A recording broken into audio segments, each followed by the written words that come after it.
कल हमने major agronomic crops जो थे उनके हार्वेस्टिंग इंडेक्स के बारे में पढ़ा था। कई सारे क्रॉप उसमें रह गए थे, तो उनकी बात हम करने वाले हैं इस वाले वीडियो में। जितने भी मेजर क्रॉप्स हैं उनको कंप्लीट कर लेंगे इसमें।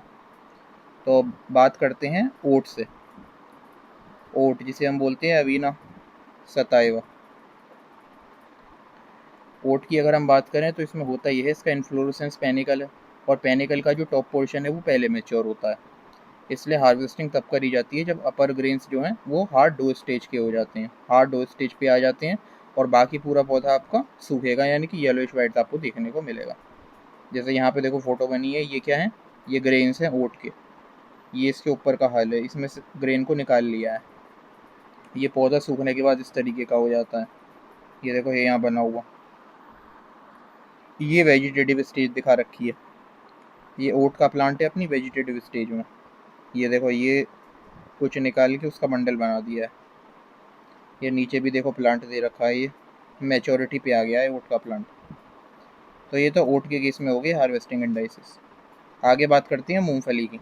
मूंगफली में भी जब मैच्योरिटी आती है तो यहाँ पे जो पौधा है उसकी पत्ती पीली पड़ने लगेंगी, पूरा पौधा ही पीला पड़ने लगेगा और सूखने लगेगा।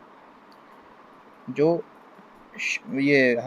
शेल है मूंगफली का, उसका जो इंटीरियर भाग है उसमें आपको डार्क ब्राउनिश कलर देखने को मिल जाएगा, जिससे हमें इंडिकेशन मिलता है कि भाई जो पॉड हैं मूंगफली के वो अब मैच्योर हो चुके हैं। ये देखो ये जो इसका छिलका है ये अंदर से इस तरीके का मैच्योरिटी पे डार्क ब्राउन से कलर का हो जाता है, इस तरीके का।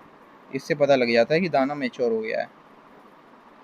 और जो दाने हैं उसके चारों तरफ आपको ये जो पेपरी स्किन है रेड कलर की, रेडिश ब्राउन कलर की, ये दिखने को मिलेगी। पिंक रेड कलर की जो है पेपरी स्किन होती है कर्नल के ऊपर, कर्नल यानी गिरी, गिरी के ऊपर जो आपको ये रेड कलर की, पिंक रेड कलर की स्किन देखने को मिलेगी मैच्योरिटी पर। इसके अलावा ये देखो ये यहाँ से हार्वेस्टिंग करी है, ये पूरा का पूरा पौधा है मूंगफली का, ये ऊपर का पूरा सूख जाता है जब आप इसे टाइमली हार्वेस्ट करोगे तो। और ये इस तरीके से जो है मूंगफली निकल आती है। मूंगफली भी दो तरीके की होती है, जैसे कि एरेकिस हाइपोगिया की वैरायटी प्रोकम्बेंस और एरेकिस हाइपोगिया की वैरायटी फेस्टिजिएट। वो है ग्राउंडर जब पढ़ेंगे तो उसमें देखेंगे। आगे बात करें तो सरसों के केस में अगर हम देखें, मस्टर्ड के केस में, तो मस्टर्ड के केस में जब मैच्योरिटी अचीव होती है तो पौधा पूरे तरीके से सूखेगा, जो पत्तियां हैं वो सूख के नीचे गिर जाएंगी। इसका जो फ्रूट टाइप होता है उसे सिलिकुआ बोलते हैं, और जो फलियां होंगी वो पूरे तरीके से सूख के गोल्डन येलो कलर की हो जाएंगी, और उसके अंदर जो ग्रेन था, उसके अंदर जो सीड था, वो सीड पूरे तरीके से हार्ड हो चुका होगा। जैसे कि यहाँ पे देखो ये एक फली को तोड़ के दिखाया। पहले तो ये इस तरीके से देखो फली जो है वो सूख जाती हैं, अब ये गोल्डन येलो कलर की हो गई पूरे तरीके से सूख के। हार्वेस्टिंग के बाद इस तरीके से खेत में जो है बिछा देते हैं फसल को, ताकि कुछ दिन के लिए सन ड्राई हो जाए। ऑप्टिमम मॉइस्चर परसेंटेज जब अचीव हो जाएगा तब इसे लेके जाएंगे आगे की प्रोसेसिंग के लिए। ये देखो ये एक फली यहाँ पे खोल के दिखाइए, इसके अंदर आपको ये सीड देखने को मिल रहे हैं मस्टर्ड के। ये देखो ये पौधा पूरे तरीके से सूख गया है यहाँ पे। तो सरसों के केस में होता ये है, जब मैच्योरिटी अचीव होती है तो पौधा सूखता है, पत्तियाँ गिर जाती हैं नीचे, फलियाँ भी गोल्डन येलो कलर की हो जाती हैं, और फली के अंदर मौजूद सीड जो है वो बिल्कुल ब्राउन ब्लैक कलर पे आ जाएगा और हार्ड हो जाएगा। सूरजमुखी की अगर हम बात करें सनफ्लावर की, तो सनफ्लावर जब मैच्योरिटी पे आता है तो सूरजमुखी के जो पीछे का पोर्शन होता है, बैक साइड जो पोर्शन होता है हेड का, वो लेमन येलो या ब्लैक ब्राउन कलर का आपको देखने को मिलेगा। और हार्वेस्टिंग के टाइम पर जो सीड में मॉइस्चर परसेंटेज है वो 10 से 12% देखने को मिलता है। जैसे कि ये देखो, ये तो इसमें से सीड की हार्वेस्टिंग जो है वो आप कर सकते हो, सीड इस तरीके के होते हैं। ये पूरा का पूरा फील्ड है सनफ्लावर का। ये हमारी फैकल्टी में देखो सनफ्लावर का फील्ड तैयार करवाया था सर ने, तो ये हमारी फैकल्टी का फील्ड है, वहाँ पे भी सनफ्लावर हमने लगा रखा था। ये सूखने पर सनफ्लावर का पौधा इस तरीके का हो जाता है। ये देखो ये हाथ से भी बड़ी साइज़ का सनफ्लावर है, ये बहुत बड़ा हो जाता है अगर आप प्रॉपर स्पेसिंग वगैरह देते हो तो। ये देखो ये पीछे का पोर्शन है, जो सनफ्लावर का हेड है इसके पीछे का पोर्शन है ये, और ये सनफ्लावर के मैच्योर होने पे लेमन येलोइश कलर का जो है देखने को मिलता है, या फिर ब्रेक्ट ब्राउन कलर का। शुगर केन के केस में अगर हम बात करें तो शुगर केन के केस में मैच्योरिटी इंडाइसिस क्या होते हैं? जब शुगर केन मैच्योर होगा तो ऊपर की जो पत्तियां हैं वो सबसे पहले पीली पड़ जाएंगी। इसके अलावा हाथ से ठक ठक करके मारोगे तो मेटेलिक साउंड आएगा स्ट्रक करने पर। इसके अलावा नोड पे से आसानी से क्रैकिंग देखने को मिलेगी। रिफ्रैक्टोमीटर से अगर आप नापते हो शुगर कंटेंट इसमें कितना है, तो 18 से 20% वैल्यू निकल करके आती है। केन के ऊपर के पोर्शन से भी और नीचे के पोर्शन से भी, दोनों से आप जब नापोगे तो 18 से 20% वैल्यू निकल के आनी चाहिए, जो कि ये बताएगा कि भाई यूनिफॉर्म सक्रोज एक्यूमुलेशन हो चुका है पूरे के पूरे शुगर केन में। ये देखो, एक तो ये हरे गन्ने होते हैं, ये वाला जो आप देख रहे हो ये नोड एरिया है। इधर अगर आप नाखून से करोगे, थोड़ा इसे दबाओगे तो ये आसानी से छिटक जाएगा यहाँ से मेच्योरिटी पे। इसके अलावा ये देखो, ये रिफ्रैक्टोमीटर है। करते क्या है, जैसे कि आपने शुगर केन का कुछ हिस्सा काटा और उसमें से निचोड़ करके जो जूस निकला वो यहाँ पे आप डालिए। ये जो आपको पोर्शन दिख रहा है ब्लू ब्लू, यहाँ पे डाला जाता है और फिर जो है आप इस पे यहाँ से जो है आप देख सकते हैं, इधर आपको ये डालना है और डालने के बाद आप इधर से चेक करोगे। इधर मेनली वो आई पीस दे रखा होता है जिससे देखना होता है हमें। इसको आप बंद कर दो, यहाँ पे आपने जो डाला था इसका जूस, उसके बाद ये ढक्कन लगा दिया जाएगा और यहाँ से चेक किया जाएगा। तो ये होता है मेनली। कॉटन के केस में अगर हम बात करें तो हार्वेस्टिंग तब होती है जब कॉटन बॉल्स जो हैं वो पूरे तरीके से ओपन हो जाएंगी, यानी कि फुली बस्ट बॉल्स, और जो लिंट है यानी कि जो फाइबर है वो पूरी तरीके से सूख चुका हो, फ्लफ़ी हो और एकदम साफ़ सुथरा हो, जैसे यहाँ पे आपको कॉटन दिख भी रहा है। फिर ये हार्वेस्टेड से हार्वेस्ट कर लेते हैं। आलू के केस में अगर मैं बात करूँ तो आलू जब मैच्योरिटी पर आता है तो ये भी जो है पूरा का पूरा पौधा सूखता है, और जो फॉलिएज है पूरा का पूरा सूखने के बाद ज़मीन पे अपने आप ही कोलैप्स होकर नीचे गिर जाता है। फिर हम करते क्या है, हार्वेस्टिंग से 10 से 12 दिन पहले जो पौधे का ऊपर का भाग था वो पूरा का पूरा काट के हटा देते हैं। और 10 से 12 दिन हमने इसलिए इंतज़ार करा, यानी कि डीहॉल्मिंग 10 से 12 दिन पहले कर दी, उसके बाद हार्वेस्टिंग 10 से 12 दिन बाद करेंगे। तो ये 10 से 12 दिन का जो गैप रहता है, इसमें जो आलू की स्किन है वो अच्छी तरीके से टफ़ हो जाती है और फिर निकलती नहीं है जब आप उसे रब भी करोगे तो भी। जैसे ये देखो, ये डीहॉल्मिंग कर रहे हैं, बेस से जितना भी ऊपर का पोर्शन था पौधे का जो सूख गया वो पूरा काट के हटा दिया, और 10 से 12 दिन बाद हार्वेस्टिंग हो जाएगी। हार्वेस्टिंग के लिए पोटैटो हार्वेस्टर्स का इस्तेमाल होता है। आप चाहो तो नॉर्मली खोद के भी निकाल सकते हो, लेकिन उसमें आलूओं के डैमेज होने का खतरा रहता है। तंबाकू की अगर मैं बात करूँ तो तंबाकू की हार्वेस्टिंग तब होती है जब पत्तियाँ पेल ग्रीन कलर की या पीली पड़ने लगें और नीचे की तरफ मुड़ने लगें, उन पे लोकलाइज येलो स्पॉट आपको देखने को मिल जाएंगे, वो सूखने लगेगी। जो लीफ टिप है वो डाउनवर्ड कर्ल होने लगती है, नीचे की तरफ मुड़ने लगती है, और छू के आप उसे हल्का सा भी दबाओगे तो वो इतनी ब्रिटल है कि आसानी से टूट जाती है। जैसे कि यहाँ ये देखो, ये जो है ये तंबाकू के पत्ते हैं। अब अगर आप ध्यान से देखो तो ये मार्जिन या जो इसकी टिप है वो नीचे की तरफ बेंड हो रही है और ये पीला पड़ने लगा है पौधा, यानी कि अब सूख रहा है धीरे धीरे। फिर इन पत्तियों को हार्वेस्ट करके इस तरीके से फैक्ट्री में ले आते हैं। अब यहाँ ये देखो, ये पूरे तरीके से सूख गई है, जो पत्ती है वो पूरे तरीके से सूख चुकी है।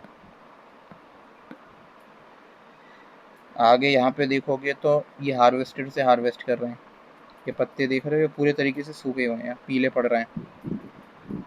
ये देखो, ये ड्राइड लीव्स हैं तंबाकू की, और ये वेजिटेटिव स्टेज में इस तरीके की पत्ती होती है तंबाकू की। अगर हम आगे बात करते हैं, स्वीट पोटैटो की बात करते हैं। स्वीट पोटैटो में अगर हम बात करें तो पौधा पीला पड़ने लगेगा, पत्तियां झड़ने लगेंगी, और ट्यूबर को अगर आप काट के देखोगे तो उसमें से वाइट कलर का लेटेक्स निकलेगा।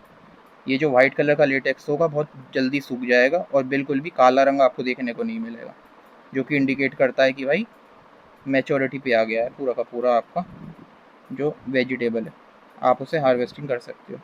जैसे ये एक हमारे पास में थी शकरकंदी स्वीट पोटैटो, हमने क्या करा, काटा इसे, तो ये जो वाइट वाइट आप देख रहे हो ये लेटेक्स है, तुरंत सूख जाएगा और बिल्कुल काला निशान आपको देखने को नहीं मिलेगा। अगर काला इस निशान आपको देखने को मिल रहा है देखो इस तरीके से, इसका मतलब ये है कि ये मैच्योर ढंग से हुई नहीं है। इसके अलावा बात करते हैं कसावा की। मैनीहॉट एस्क्यूलेंटा जिसे बोलते हैं, टैपियोका, जिससे हमारा साबूदाना भी बनता है, जिसकी फ़ोटो यहाँ पे लगी हुई है। व्रत में खाते हैं ना साबूदाना, तो वो क्या होता है, कसावा ही तो होता है, कसावा से ही बनता है साबूदाना। अब इसमें भी ये है कि जो पौधे की पत्तियां हैं वो पीली होने लगती हैं और झड़ने लगेंगी। अब क्योंकि नीचे का ट्यूबर साइज़ में बड़ा हो रहा है, इसकी वजह से जो बेस के आसपास की मिट्टी है उसमें क्रैक देखने को मिलती है, क्योंकि ट्यूबर जो है वो एनलार्ज हो रहा है, बल्ज हो रहा है। साइज़ में बढ़ेगा तो अल्टीमेटली जो मिट्टी है उसमें क्रैक डेवलप होने स्टार्ट हो जाते हैं। इसके अलावा ट्यूबर निकाल करके आप अगर उसका सैंपल लैब में चेक करोगे तो उसमें स्टार्च मैक्सिमम मिलेगा और मॉइस्चर जो है वो मिनिमम होगा, यानी कि मॉइस्चर परसेंटेज उसमें कम होगा। आगे बात करते हैं काउपी की। अगर हम बात करें विग्ना अनगुइकुलाटा या विग्ना साइनेंसिस जिसे हम बोलते हैं, तो काउपी को एज अ वेजिटेबल के तौर पे भी इस्तेमाल किया जाता है, फलियाँ इसकी खाते हैं। तो अगर आपको इसे एज अ वेजिटेबल पर्पस के तौर पे हार्वेस्ट करना है तो बिल्कुल ग्रीन टेंडर स्टेज में जो फलियाँ हैं उनकी हार्वेस्टिंग होती है, जब वो ब्राइट ग्रीन कलर की होगी और सीड जो है अंदर के वो फुली फॉर्म्ड हो चुकी हैं लेकिन बहुत ही सॉफ्ट हैं, मतलब बिल्कुल भी टाइटनेस फील नहीं हो रही है। इसके अलावा हार्वेस्टिंग अगर आपको सब्ज़ी के तौर पे इस्तेमाल करना है, यानी कि हरी फलियाँ चाहिए, तो फिर हार्वेस्टिंग जो है सोइंग से 50 से 60 दिन बाद आप कर सकते हो।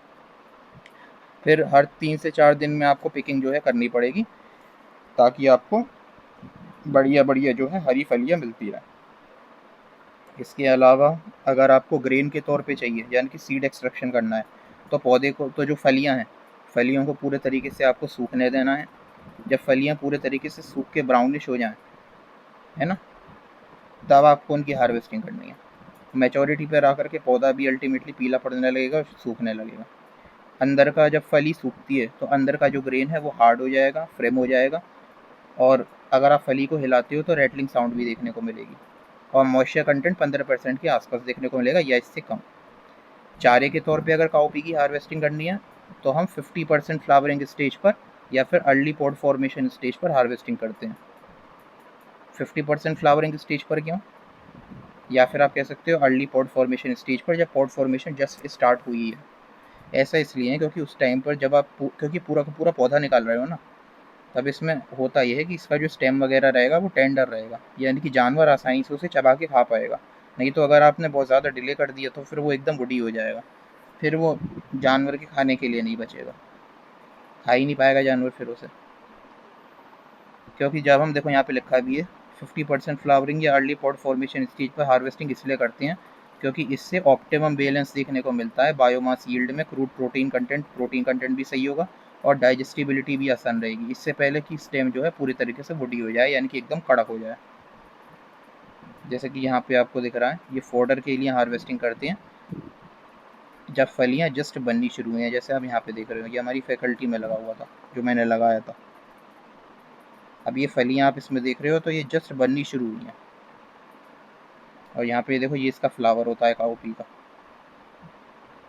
इसके अलावा ये देखो ये फलियाँ हैं इसकी। अगर आपको ग्रेन के तौर पे हार्वेस्टिंग करनी है तो फली को सूख जाने दो, तो इस तरीके की हो जाती है सूख के। इसके अलावा सूखने के बाद फिर ये इस तरीके से हार्वेस्टिंग आप कर लो फलियों की, और इसमें से आपको इस तरीके से काउपी मिल जाएगा। ये यहाँ पे देखो सूखी हुई फलियाँ भी दिखा रखी हैं,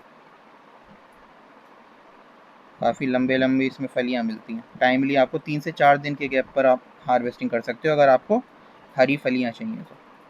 और 50 से 60 दिन बाद जो है सोइंग के फलियाँ तोड़ने के लिए आपका ये तैयार हो जाता है, वेजिटेबल के तौर पे अगर आपको चाहिए तो ये एक छोटा सा टॉपिक था जो हमारा कंप्लीट हो गया।